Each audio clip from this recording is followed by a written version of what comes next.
Tatapatin kita, hindi ka mahina, hindi yung kulang ka sa talento. Ang totoo lang, mali lang talaga ang diskarte mo. Ano yung pagkakamali ko, Chinky? Yan ang pag-uusapan natin. Hi there, this is Chinky Tan, your pambansang wealth coach. Alam mo, pagkakamali na na-realize ko, even with me, kung bakit hindi ako kumikita pa ng malaki. Kasi iniisip ko dati na kailangan maging expert muna ako, maging ready muna ako, maging magaling muna ako bago ako kumita. No, that's not true. Kaya nga sa video na ito, pag-uusapan natin kung anong gagawin nating solusyon. Anong skill na kahit hindi ka expert ay pwede ka nang kumita ng mas malaki kumpara sa iba. Makinig ka muna mabuti ha. Ito yung isang paniniwala na kailangan baguhin po natin. Pero bago baguhin natin, ito yung katotohanan. Alam mo ba kung bakit maraming mga tao kahit hindi top student, kahit hindi rin sikat, kahit nag-drop out, pero malaki po ang kinikita? Diba? May kakilala ba kayong mga honestly, mga nasasigo, 40s and 50s, na pag nagka-class reunion kayo, ito yung bulakbol eh. Ito yung hindi pumapasok. Ito yung nag-cheating eh. Pero sila ngayon ang may-ari ng mga kumpanya at malalaki ang kinikita. Samantala ikaw, honestly, ang dami mong alam.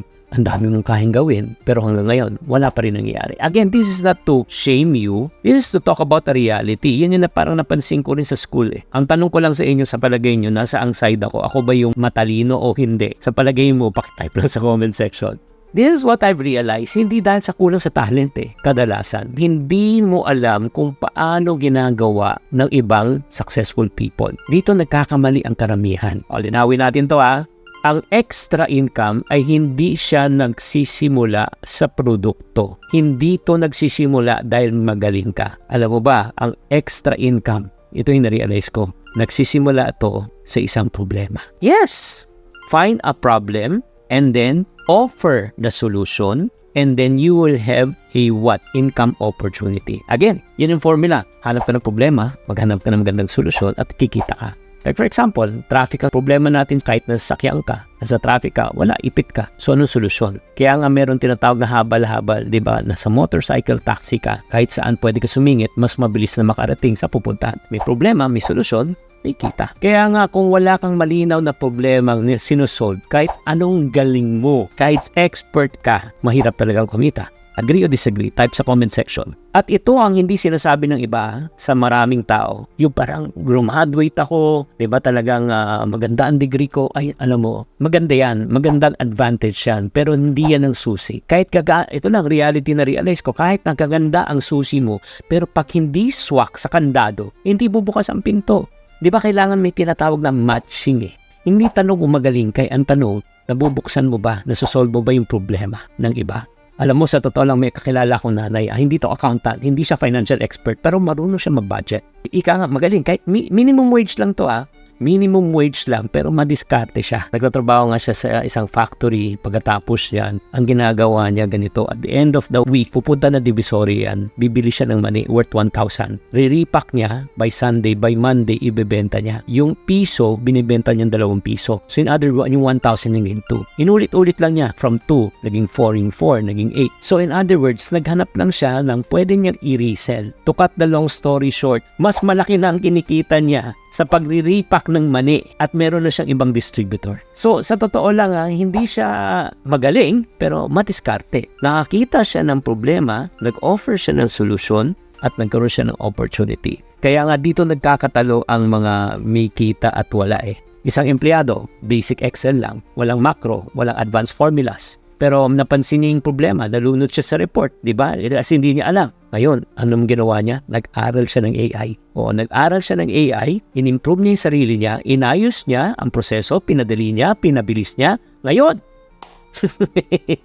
bumilis ang output niya. Nakita niya yung problema, nakita niya yung solusyon, okay, bumilis. So, ito ang kailangan pumasok po sa isipan po natin. Hindi tayo binabayaran dahil magaling ka. Pinabayaran ka dahil pinagaan mo ang buhay ng iba. Ulitin ko, hindi lang tayo binabayaran dahil magaling ka. Oo, kahit magaling ka, pero pag hindi mo pinapagaan ang buhay ng iba, walang silbi yan. Pero kahit ikaw, hindi ka magaling. Masipag ka lang, malinaw ka lang, tapos nagsosolve ka ng problema ng iba, ay nako, kikita ka.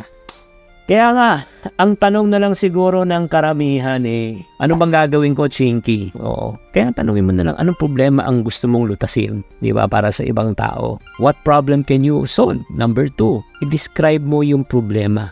Hindi yung galing mo. Hindi yung marunong ako mag-design. No. Kundi, tinutulungan ko yung mga tao, lalo na kung hindi sila creative. Tinutulungan ko yung tao na maging creative sa kanilang ginagawa. Like for example, hindi ako nagtuturo ng financial education lang. Alam mo, trabaho ko talaga is to give you clarity in your financial decision and direction. That's what I'm offering. So, nagigets nyo, pagka nalaman nyo na kung anong problema, anong solusyon, i-package nyo yung services nyo. Kaya nga ang tanong parati ng tao, Chinky, ano na yung gagawin ko ngayon? Ito ang missing link ng karamihan.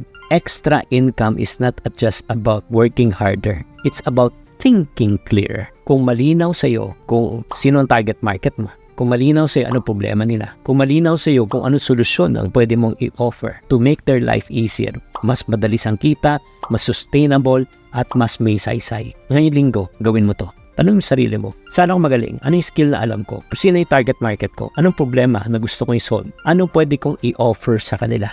Huwag mo muna isipin ang presyo Huwag mo muna isipin kung magkano kitain. Isipin mo muna kung sino target market mo. Ulitin ko kapatid, hindi ka mahina. Hindi pa huli lahat. Mali lang ang siguro, diskarte mo. Kaya hanggang ngayon, magsisimula tayo muli. Ay, grabe. Sana nakatulong tong episode na ito sa iyo. Did you like this episode? If you like this episode, naku, marami pa tayong pwedeng pag-usapan. Kaya don't forget to subscribe on this channel para matulungan pakitaan ng lubusan. Tatandaan, tamang karunungan, tamang disiplina, ang susi sa pagyaman. Chinky Tan, with over 6 million Facebook followers, 2.8 million YouTube subscribers, and 2.4 million TikTok fans, is now all out to share with you the most practical, simplest path to lasting wealth.